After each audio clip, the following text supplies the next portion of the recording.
مولاي صل وسلم دائما أبدا يا نبي سلام عليك، يا رسول سلام عليك، يا حبيب سلام عليك، صلوات الله عليك. Assalamualaikum warahmatullahi wabarakatuh. Perkenalkan, nama saya Adrenalin Alkafa, kelas 2C SD YWKA Bandung. Hari ini saya akan menceritakan tentang kisah Nabi Daud alaihi salam. Nabi Daud mahir memainkan katapel. Katapel Nabi Daud tidak digunakan untuk mengkatapel binatang, tetapi katapel digunakan untuk menjaga diri. Suatu ketika Raja Daud mencari orang yang untuk mengalahkan Jalut. Jalut adalah seorang raja yang kejam. Siapa yang berani? Teriak Raja Daud. Tidak ada yang berani mengangkat tangan kecuali Nabi Daud. Kalau kamu berani, pergi temui Jalut dan kalahkan dia. Perintah dari Raja Daud. Baik, jawab Nabi Daud. Dengan berani, Nabi Daud dan pasukannya mendatangi Raja Jalut.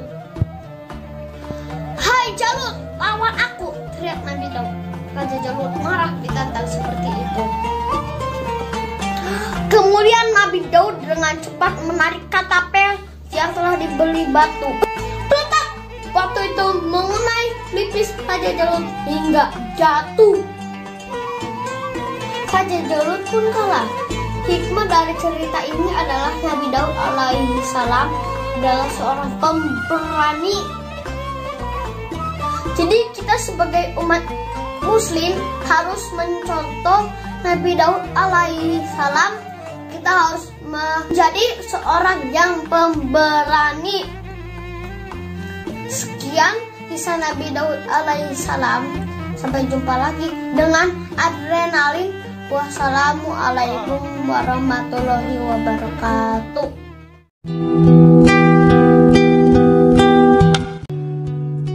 Assalamualaikum warahmatullahi wabarakatuh. Nama saya Lakisha Naracinta Asyila, biasa dipanggil Cinta. Saya dari SD YWKA Rel Home School Bandung. Saya kelas 2C. Ini saya akan membawakan pembiasaan agama kisah para nabi. Kali ini saya akan membawakan kisah Nabi Musa. Nabi Musa adalah anak dari Nabi Yakub bin Ishak yang berasal dari suku Lewi negara Mesir. Beliau diangkat menjadi nabi pada tahun 1450 sebelum Masehi. Nabi Musa memiliki kitab suci Taurat. Beliau merupakan salah satu nabi yang masuk ke dalam ulul azmi umat Nabi Musa bernama Bani Israel. Pada saat kelahiran beliau, Mesir diperintah oleh seorang raja zalim bernama Firaun. Raja Firaun membudayakan kekerasan, kekejaman, dan kesewenang-wenangan sehingga rakyatnya hidup dalam ketakutan dan ketidaktenangan. Raja Firaun juga memerintahkan kepada rakyatnya untuk menyembahnya seperti Tuhan. Kelahiran Nabi Musa alaihi salam. Pada suatu hari, Raja Firaun diramal oleh seorang ahli nujum. Dikatakan bahwa bahwa Raja Fir'aun akan dibinasakan oleh seorang anak laki-laki keturunan Bani Israel. Mendengar ramalan tersebut, Raja Fir'aun memerintahkan setiap bayi laki-laki yang dilahirkan di wilayah Mesir agar dibunuh tanpa terkecuali. Setiap tentara Raja Fir'aun diperintahkan memasuki rumah-rumah penduduk Mesir agar tidak ada satupun bayi laki-laki yang hidup. Namun atas kehendak dan seizin Allah Subhanahu wa Ta'ala telah lahir seorang bayi laki-laki keturunan Yakub bin Ishak yang sehat.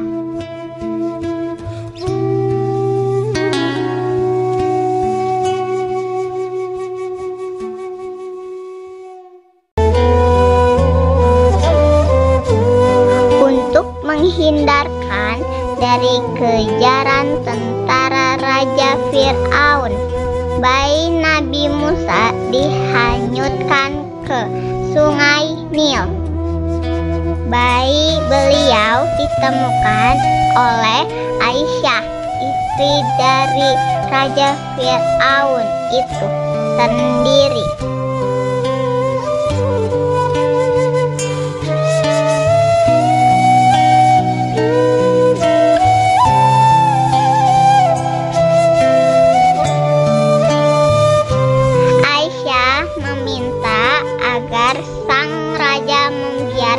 Bayi Musa hidup dan diangkat menjadi anak tirinya.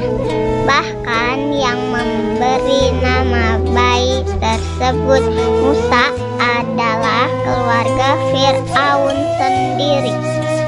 Musa berarti air dan pohon.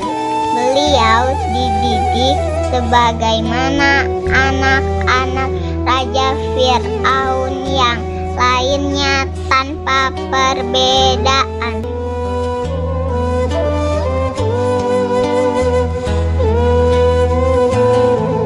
Mukjizat Nabi Musa alaihi salam.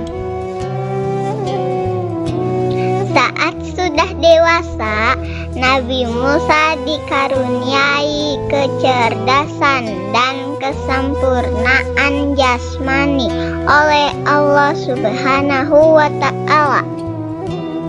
Melihat kesengsaraan kaum Bani Israel yang ditindas oleh Raja Fir'aun, beliau berjanji akan membela kaum Bani Israel yang lemah. Karena itulah beliau memilih untuk meninggalkan istana Raja Fir'aun.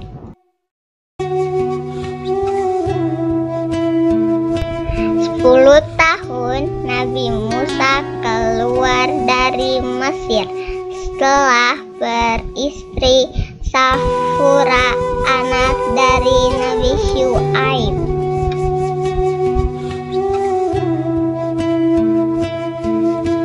Beliau bertekad untuk kembali ke Mesir menemui keluarganya agar tidak tertangkap oleh tentara Mesir. Beliau melewati Bukit Tursina. Saat di Bukit Tursina, Nabi Musa melihat ada sinar api di atas bukit.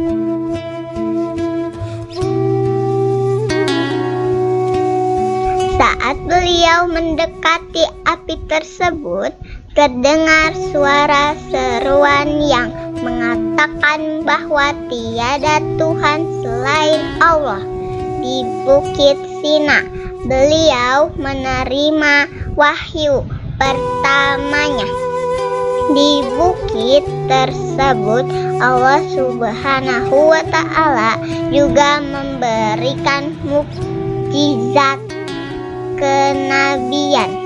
Allah Subhanahu wa Ta'ala memberikan mukjizat kenabian Musa alaihi salam melalui tongkatnya.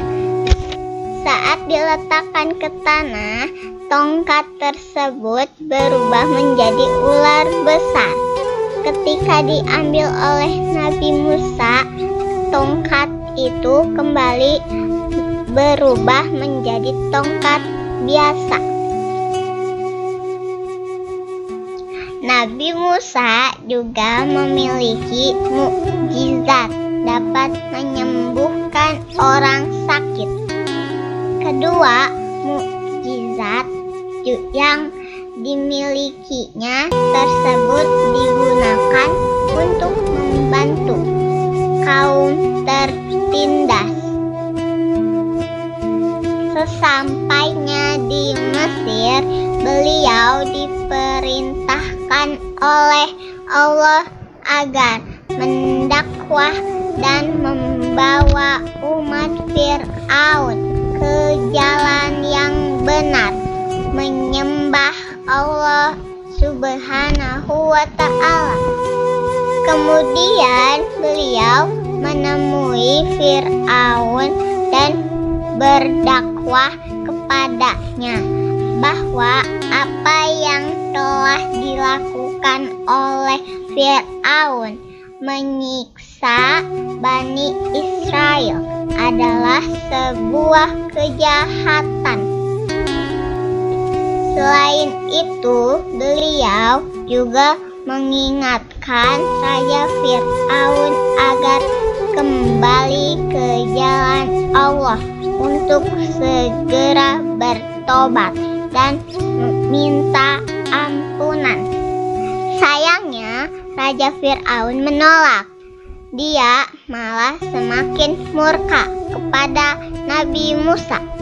Raja Fir'aun meminta bukti akan adanya Allah.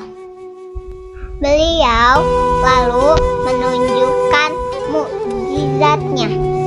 Tongkat yang dipegang beliau dibiarkan menjadi ular yang mengejar Fir'aun. Namun Fir'aun malah menuduh beliau sebagai seorang tukang sihir. Raja Fir'aun memerintahkan untuk membunuh Nabi Musa dan semua pengikutnya. Mendengar hal tersebut, Nabi Musa dan para pengikutnya berusaha menyelamatkan diri dengan pergi dari Mesir. Namun pasukan Raja Fir'aun terus mengejar mereka. Dalam keadaan terdesak, beliau berdoa kepada Allah agar diberikan keselamatan untuk semua umatnya. Allah Subhanahu wa Ta'ala sangat menyayangi beliau. Doa beliau pun terkabul. Saat beliau dan pengikutnya sudah terpojok di tepi Laut Merah, Allah memberikan mukjizat selanjutnya dengan mengetukkan tongkatnya. Beliau membelah laut agar bisa dilalui oleh beliau dan seluruh umatnya. Setelah selesai menyeberang, pasukan Fir'aun yang mengejar mereka ikut menyeberang.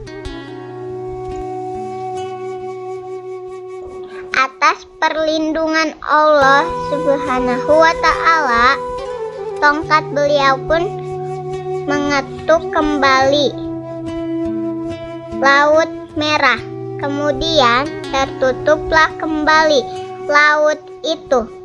Semua pasukan dan juga Raja Fir'aun sendiri tenggelam di dasar laut. Keteladanan dari kisah Nabi Musa alaihi salam yang patut dicontoh adalah sifat pemberani, tekun dalam belajar, dan suka membela kaum yang lemah. Seorang kesatria sejati yang berani memperjuangkan agama Islam. Sekian kisah Nabi Musa alaihi salam yang bisa saya sampaikan. Semoga kita semua bisa mempelajari, memahami, dan mengamalkannya. Semoga kita semua selalu diberikan kesehatan dan selalu istiqomah dalam beribadah. Amin. Terima kasih. Wassalamualaikum warahmatullahi wabarakatuh.